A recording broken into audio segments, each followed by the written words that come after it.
మహబూబ్నగర్ జిల్లా మూసాపేట మండలం వేముల గ్రామానికి చెందిన యువతి బలాత్కారానికి గురై మృతి చెందిన ఘటనలో నిందితుడిని అరెస్టు చేశారు. జిల్లా ఎస్పీ జానకి ఈ కేసు వివరాలను తెలిపారు. చిన్న చింతకుంట మండలం పల్లమర్రికి చెందిన నిందితుడు అమ్మమ్మగారి ఊరైన వేములకు వచ్చిపోతుండేవాడు. ఈ క్రమంలో ఆ గ్రామానికి చెందిన అమ్మాయితో పరిచయం ఏర్పడింది. ఇద్దరూ తరచూ ఫోన్లో మాట్లాడుకునేవారు. వారి మధ్య సాన్నిహిత్యం పెరిగింది. యాక్చువల్లీ ఇతని నేటివ్ ప్లేస్ వచ్చి పల్లమర్రి.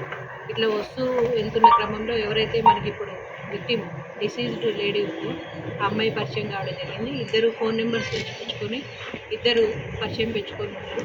సో అదేవిధంగా మొన్న డిసెంబర్ 15వ తారీఖు రోజు మళ్ళీ వేముల గ్రామానికి ఈ విష్ణు రావడం జరిగింది.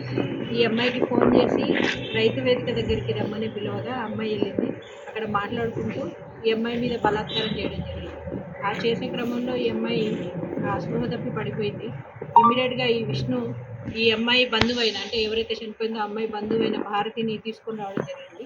ఇద్దరు కలిసి అక్కడి నుంచి పక్కనున్న అంగన్వాడీ కేంద్రానికి తీసుకెళ్లి అక్కడ పడుకోబెట్టారు.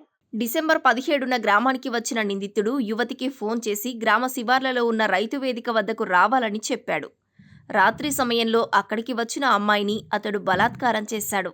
దీంతో ఆమెకు అధిక రక్తస్రావమై స్పృహ కోల్పోయి పడిపోయింది. బాధితురాలికి బంధువులైన ఇద్దరి సాయంతో ఆమెను స్థానిక ఆర్ఎంపీ డాక్టర్ వద్దకు తీసుకెళ్లారు. అక్కడ నుంచి ఆటోలో జానంపేట ఆసుపత్రికి తరలిస్తుండగా మార్గ మధ్యలోనే ఆమె మృతి చెందింది. మాకు నమ్మాలనిపించలేదు సార్. ఎందుకు ఇంతకు ముందు ఎప్పుడు ఇట్లా హెల్త్ విషయంగా మంచిగానే ఉంది సార్. తను ఆరోగ్యంగా ఉన్న అమ్మాయి సడన్గా చనిపోవడం ఏంది అని మాకు బాధేసింది. ఉదయం వచ్చినాం సార్. ఉదయం 6 గంటలకు వచ్చినాము. మామూలుగా అమ్మాయిని చూసినాము. నార్మల్గా ఏమైంది అనేది కొద్దిసేపు చూడలేదు. తర్వాత చూసినాము అమ్మాయి కాళ్ళకు బ్లడ్ ఉంది సార్.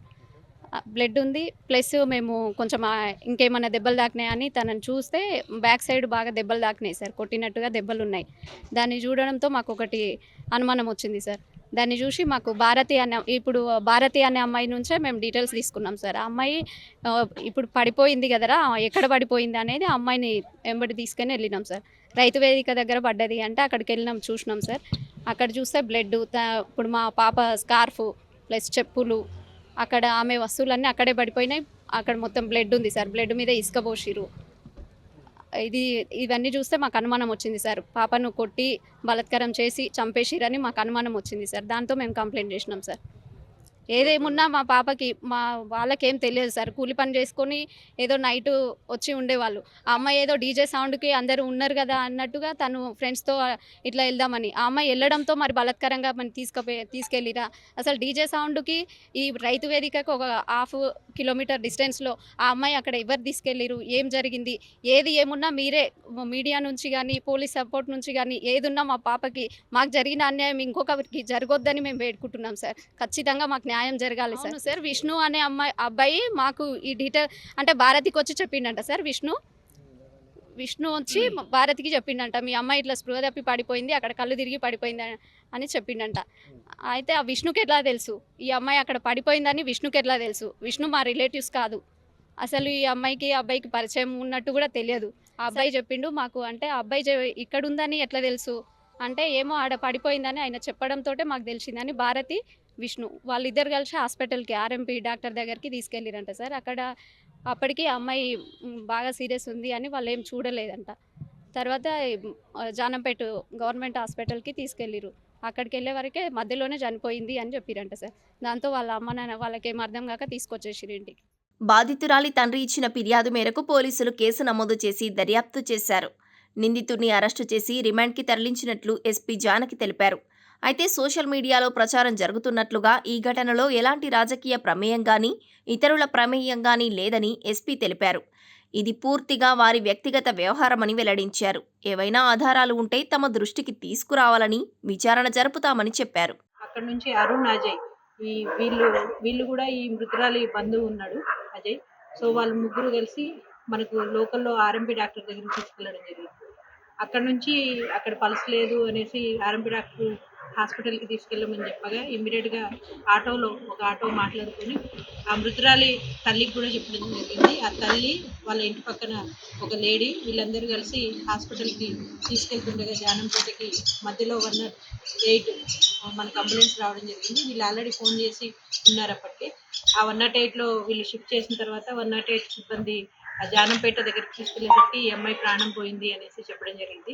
ఇమ్మీడియట్గా మళ్ళీ వీళ్ళు ఇంటికి తీసుకురావడం జరిగింది. నెక్స్ట్ డే మనకు 18వ తారీఖు ఉదయం మనకు కంప్లైంట్ ఇస్తే మనం ఇన్వెస్టిగేషన్ స్టార్ట్ చేయడం జరిగింది. మనము కంప్లీట్గా క్లూస్ టీమ్ని, డాగ్ స్క్వాడ్ని అన్నిటిని కూడా వినియోగించుకొని, టెక్నికల్ ఎవిడెన్స్ని కూడా వినియోగించుకొని మనం ఈరోజు ఈ విష్ణుని మనం అరెస్ట్ చేయడం జరిగింది. ఈరోజు ఉదయం 9 గంటల ప్రాంతంలో. ఇందులో ఈ ఎఫ్ఐఆర్లో మనం 64 BNS, 105 BNS, section 325 sections, SC ST act sections కూడా పెట్టడం జరిగింది. ఇది ఓన్లీ వాళ్ళ ఇద్దరి మధ్యలో ఉన్న వ్యక్తిగత వ్యవహారమే, ఏ రాజకీయాలకి సంబంధం లేదు. సో ఇది ప్యూర్గా వాళ్ళ పర్సనల్ మ్యాటర్ మాత్రమే ఈ కేసు. ఇందులో ఇతన్ని అక్యూజ్డ్ని మనం అరెస్ట్ చేసి పంపిస్తున్నాం. ఏదైనా ఫర్దర్ ఎవరి దగ్గరైనా ఇన్ఫర్మేషన్ ఉంటే ఇన్వెస్టిగేషన్ ఇంకా కంటిన్యూ అవుతుంది. Any information if you get please forward to us so that we can continue the investigation. మరోవైపు బాధితురాలి కుటుంబ సభ్యులను రాష్ట్ర ఎస్సీ ఎస్టీ కమిషన్ మాజీ చైర్మన్ ఎర్రోల శ్రీనివాస్, మాజీ ఎమ్మెల్యే ఆల వెంకటేశ్వరరెడ్డి పరామర్శించారు. బాధితులకు న్యాయం చేయాలని జిల్లా ఎస్పీ, కలెక్టర్లతో ఫోన్లో మాట్లాడారు. బాధిత కుటుంబానికి న్యాయం జరిగేంత వరకు పోరాడతామని చెప్పారు. కాంగ్రెస్ ప్రభుత్వంలో మహిళలపై అఘాయిత్యాలు పెరిగిపోయాయని ఆరోపించారు. చాలా బాధాకరమైనటువంటి విషయం. కాంగ్రెస్ పార్టీ అధికారంలోకి వస్తే ప్రజాపాలన అందిస్తామని చెప్పినటువంటి రేవంత్ రెడ్డి గారు ఈ రాష్ట్రంలో అధికారంలో కాంగ్రెస్ వచ్చి 2 సంవత్సరాలు స్వపరిపాలన అందిస్తాం, ప్రజాపాలన అందిస్తామని చెప్పింది.